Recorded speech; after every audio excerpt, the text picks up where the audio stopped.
पिछले 103 दिनों से भारत देश में किसानों का आंदोलन चल रहा है।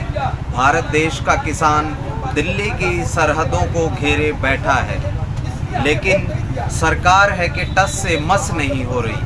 लगातार पिछले 50 दिन से वार्तालाप के जो रिश्ते हैं, जो वार्तालाप के रास्ते हैं, वो बंद हो चुके हैं। सरकार किसानों से बात करना बंद कर चुकी है और ये आंदोलन 22 जनवरी को जहां खड़ा था, जिस मुहाने पे खड़ा था, आज भी आंदोलन वहीं खड़ा है। इस वक्त हमारे साथ बात करने के लिए मौजूद हैं, आंदोलन की रणनीति पर चर्चा करने के लिए मौजूद हैं प्रबल प्रताप शाही, भारतीय किसान यूनियन अराजनीतिज्ञ के प्रवक्ता।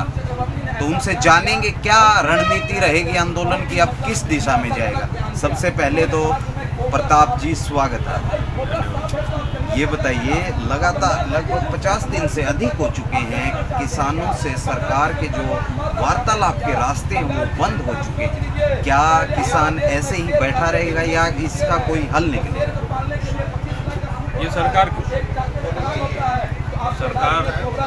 जिद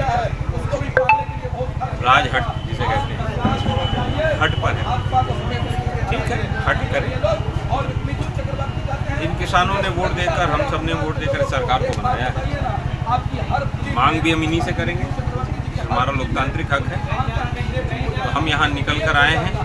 यहाँ पे 103 दिनों से सड़कों पर, बॉर्डर्स पर बैठे हुए हैं। 300 से ज़्यादा लोगों की, किसानों की शहादत हो गई है और उन शहादत के बावजूद सरकार की कान पे जू नहीं रही। हम धैर्य से बैठे हुए हैं। हमने मुद्दे अपने बता दिए हैं सरकार को। ये 3 काले कानूनों से खेती किसानी तो जो खत्म होनी वो खत्म हो जाएगी। उसके साथ साथ इस देश का जो मध्यम वर्ग है उस पर बहुत बड़ा महंगाई की मार है। जो एसेंशियल कमोडिटीज एक्ट है, जिसको आवश्यक वस्तु अधिनियम संशोधन कहते हैं, उसमें जो संशोधन कर दिया गया है उससे अनलिमिटेड स्टॉकिंग यानी असीमित भंडारण का हक जो है उन्होंने अडानी को दे दिया। अब वो अपने गोडाउन्स में जितना चाहें उतनी दालें रख सकते हैं, जितना चाहें उतने खाद्य तेल रख सकते हैं, जितना चाहें वो आलू प्याज रख सकते हैं, जितना चाहें वो आटा दाल रख सकते हैं, गेहूँ रख सकते हैं, चावल रख सकते हैं, फल और सब्जी रख सकते हैं।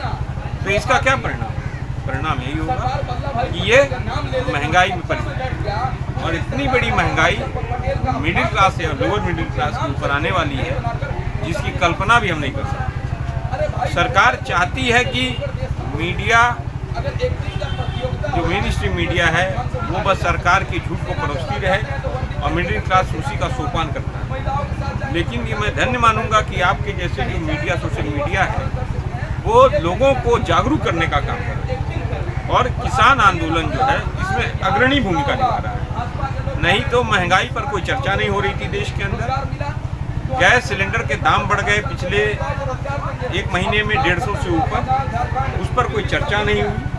लेकिन किसान आंदोलन अगर नहीं होता तो इन पर चर्चा नहीं होती। लेकिन किसान आंदोलन होने के कारण अब किसानों ने एक चीज़ कर दी कि जनता के अंदर एक मनोबल उनका बढ़ाया है और इस सरकार के अब एक नया जन दबाव बनने लगा है, जिसमें जल्द आपको दिखेगा कि हो सकता है ये सरकार या तो किसानों की बात मानेगी, 3 काले कानून वापस लेगी, गैस और डीजल के दाम कम करेगी, महंगाई को कम करेगी, अन्यथा इसको जाना पड़ेगा। जी, चूँकि आपने महंगाई की बात की, लेकिन एक बात बताइए, प्रधानमंत्री जी का मैं राज्यसभा में भाषण सुन रहा था, उन्होंने इस कानूनों की तुलना जिस वक्त हरित क्रांति आई थी, जो लाल बहादुर शास्त्री का दौर था, उससे तुलना की कि उस वक्त भी ऐसा समय था कि लोग उस समय जो मंत्री थे, कोई भी कृषि मंत्री नहीं बनना चाहता था और गालियां मिलती थी, तो मैं गालियां खाने के लिए तैयार हूं। ये प्रधानमंत्री को कृषि में एक बहुत बड़ा रिवॉल्यूशन बता रहे हैं और दूसरी तरफ जो किसान संगठन है वो इन्हें किसानों के लिए फांसी का फंदा बता रहे हैं। ये दोहरी जो नज़र का कैसे भेद मिटेगा? देखो, हम आपको बता दें, ये जो वर्तमान प्रधानमंत्री हैं वो संसद में खड़े होकर झूठ बोलते हैं। ये पहले प्रधानमंत्री हैं जो संसदीय गरिमा का अनुपालन नहीं करते। और वो भाषणों में तो करते ही करते हैं। वो संसदीय लोकतंत्र में की परंपरा में सबसे बड़ा स्थान संसद का लोकतंत्र है, जो लोकतंत्र का मंदिर है, उस पर भी खड़े होकर झूठ बोलते थे। तो मुझे लगता है कि झूठ बोलने का अगर कोई नोबेल पुरस्कार हो तो उन्हें मिलना चाहिए झूठ बोलने का। और जहाँ तक ये कह रहे हैं हरित क्रांति में गालियाँ किसी को गई, उस समय तो हमारे देश के प्रधानमंत्री स्वर्गीय लाल बहादुर शास्त्री जी ने कहा था कि एक समय का लोग उपवास रखेंगे मंगलवार को, तो लोग एक टाइम का उपवास रखते थे। और वो कहते थे कि गेहूं जो है आप गमलों में बोइए, तो लोग गेहूं गमले में बोते थे, उस समय थे। ये प्रधानमंत्री गलत बयान, ये तर्कपूर्ण बातें नहीं करते हैं, ये दिग्भ्रमित करने वाली बातें ज़्यादा करते हैं। ये एक्चुअली ये कानून जो है ये कॉर्पोरेट घरानों के लिए आया है, ये कानून किसानों के लिए नहीं आया, ये कृषि संबंधित कानून नहीं, ये कॉर्पोरेट को व्यापार कराने वाला कानून है। व्यापार की बात आपने की, मैं कृषि कल्याण मंत्री को सुन रहा था, परसों का उनका स्टेटमेंट आया है, उन्होंने कहा कि आंदोलन जो किसान कर रहे हैं उससे देश का नुकसान हो रहा है, किसानों का फ़ायदा इस आंदोलन से नहीं हो रहा। किसान क्या सोचते हैं, जो संगठन है वो क्या सोचते हैं, क्या सच में आप लोग देश का नुकसान कर रहे हैं? इस देश में जब लॉकडाउन था, पूरे देश में बाकी जितने भी सेक्टर्स थे वो डाउनफॉल हुआ उनकी ग्रोथ रेट में। एक मौजूदा कृषि था जिसका ग्रोथ रेट सबसे ज़्यादा था, तो कहाँ से नुकसान करने का काम कृषि कर रहा है। और अभी भी खेतों खलिहानों में किसान बैठे हुए हैं। उन्होंने कृषि को नहीं कहा, उन्होंने कहा कि ये जो आंदोलन चला रहे हैं किसान संगठन, वो देश का नुकसान कर रहे हैं। वो मुझे बताए ना कैसे नुकसान कर रहे हैं। नुकसान तो वो करने जा रहे हैं खेती किसानी खत्म करके इस देश में। वो नुकसान करने जा रहे हैं मध्यम वर्ग को महंगाई के सुरसा वजह से मुंह में डालने का काम करने जा रहे हैं। आप बैंक बेचने जा रहे हो, आप रेल बेचने जा रहे हो, आप FCI बेचने जा रहे हो, आप LIC बेचने जा रहे हो, आप भारतीय पेट्रोलियम क्यों बेचने जा रहे हो? किसको दोगे? अंबानी अडानी। इस देश की जितनी भी संस्थाएं जो 70 सालों में बनी है, जो हमारे और आपके पैसे से बनी है, आप उनको उठाकर उनको क्यों देना चाह रहे हैं? नुकसान तो ये देश का कर रहा है। देश की 300 कंपनियां जो सरकारी कंपनियां हैं, जो हमारे और आपके पैसे से बनी हुई कंपनियां हैं, जो हमारे देश के बैंक, जो हमारे देश के हमारे जनता के पैसों से बने हुए हैं, उनको आप प्राइवेट कंपनियों को यानी आप अंबानी अडानी को देना चाह रहे हो। तो देश भारत विरोध कौन कर रहा है? जो देश के संस्थागत संस्थाएं हैं, जो पैसा कमाती हैं, जन कल्याण का काम करती है, उनको आप बेचना चाहते हो। रेल को बेचोगे आप? ये भारत विरोध का काम अगर कोई कर रहा है तो ये मौजूदा सरकार कर रही है, मौजूदा पार्टी भारतीय जनता पार्टी भारत विरोधी पार्टी। जी, भारत विरोधी पार्टी आपने बताया, लेकिन एक बात बताइए, 103 दिन लगभग आंदोलन को हो चुके हैं, चूँकि वार्ता के रास्ते बंद हैं, अब ये किस ओर जाएगा? क्या कोई ठोस कदम उठाएगा संयुक्त किसान मोर्चा, या ऐसे ही जिस प्रकार से 103 दिन से बैठे हुए किसान उसी प्रकार बैठे रहेंगे? देखो, हम धैर्य से बैठे। ये सरकार बहुत अहंकार में, और जो व्यक्ति अहंकारी होता है ना, तो उसे अपने पावर का बहुत अहंकार होता है। उसे लगता है कि मैं ही भगवान हूँ, मैं ही ईश्वर हूँ, मैं जो बोलता हूँ वही सत्य है। तो अहंकारी व्यक्ति इतनी जल्दी मानता नहीं। ये आपको मालूम है ना, रावण को बहुत अहंकार था।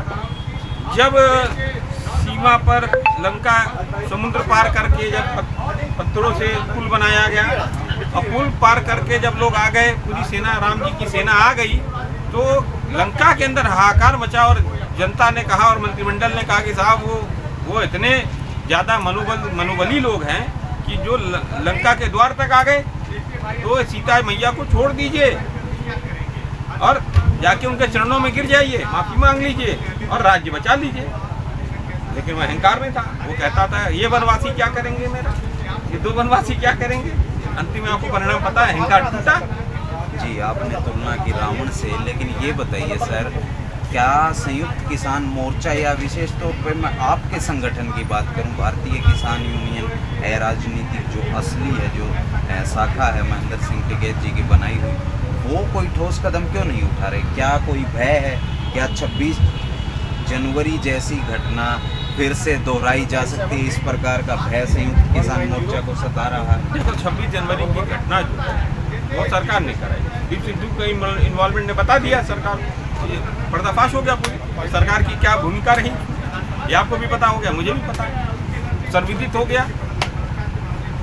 हमारा कोई डर नहीं है, हम इंतजार कर रहे हैं धैर्य से कि हम किन किन, अभी हम पंचायतों में लगे हैं, जन जागरूकता का अभियान चल रहा है। हमारे तमाम जो 40 संगठन हैं, जिसमें हमारे भारतीय किसान असली भी हैं, हमारे चौधरी हरपाल जी हमारे अध्यक्ष हैं, वो भी तमाम जगहों पर पंचायतें, अभी रजबपुर अमरोहा में पंचायत हुई, उसके पहले बिलारी में पंचायत संयुक्त किसान मोर्चा की हुई, अभी हम बुलंदशहर में पंचायत करने जा रहे हैं, उसके बाद संभल में पंचायत होने जा रही है, उसके बाद अभी हम सीतापुर 19 तारीख को पंचायत करने जा रहे हैं। तो तमाम पंचायतें हम करने जा रहे हैं। जी, पंचायतों की बात, पंचायतों से जन जागरण, जन जागरूकता का काम हम सरकार की जो नीतियाँ, क्योंकि हमारे जो अध्यक्ष हैं और जो 40 लोग हैं जो वहाँ पे सरकार से वार्ता करने जाते हैं, वो उन वार्ताओं में सरकार कैसे भाग जाती है। वो कहते हैं, वो क्या आरोप लगाते हैं, इसमें काला क्या है। जब क्लॉजेज बाई क्लॉजेज बात होती है कि ये क्लॉज पे ये गलती है, ये क्लॉज पे ये गलती, ये क्लॉज पे ये गलती, ये क्लॉज पे ये गलती है, तो सरकार के लोग भाग जाते हैं,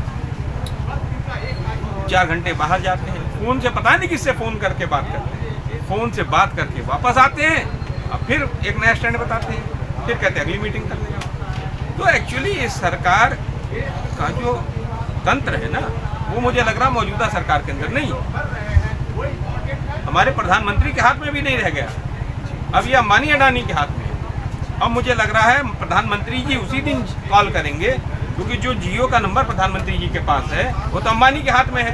तो अगर प्रधानमंत्री फ़ोन करने की कोशिश करते होंगे तो जियो नहीं लगता होगा। तो जो अब अडानी अंबानी से जब ग्रीन सिग्नल मिलेगा उस दिन प्रधानमंत्री कॉल करेंगे, उस दिन सॉल्यूशन होगा।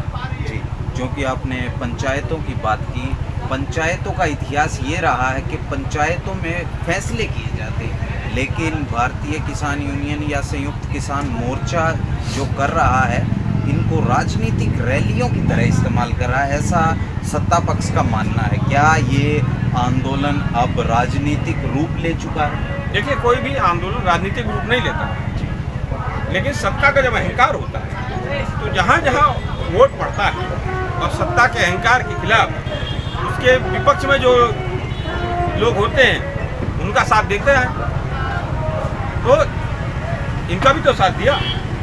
अन्ना आंदोलन में भारतीय जनता पार्टी क्या कर रही थी, आरएसएस क्या कर रही थी, अन्ना की रसोई कौन चला रहा था, आरएसएस के लोग ही चला रहे थे ना। उस भीड़ में कौन था, मैक्सिमम आरएसएस के लोग थे। ये थे हमारे साथ जिन्होंने बात की प्रबल प्रताप शाही, भारतीय किसान यूनियन राजनीति के राष्ट्रीय प्रवक्ता, जिन्होंने तमाम मुद्दों पर सरकार पर निशाना साधा, प्रधानमंत्री की आलोचना की, और आलोचना, creative criticism is the backbone of democracy. लोकतंत्र का जो रीढ़ की हड्डी होती है वो आलोचना होती है, और किसान लगातार सरकार की आलोचना कर रहे हैं, लेकिन सरकार है कि टस से मस होने का नाम नहीं ले रही। तो आपने सुना इनके विचार, इनकी जो भाषा, जो शालीनता के साथ इन्होंने तमाम मुद्दों पर अपनी बात रखी, बिलों पर। आप देख रहे थे द फार्मर वॉइस। अगर ये वीडियो आपको पसंद आया तो हमारे चैनल को लाइक करें, कमेंट करके हमें बताएं, और किसान यूनियन की और किसान आंदोलन की तमाम खबरें पाने के लिए हमारे YouTube चैनल को सब्सक्राइब करें।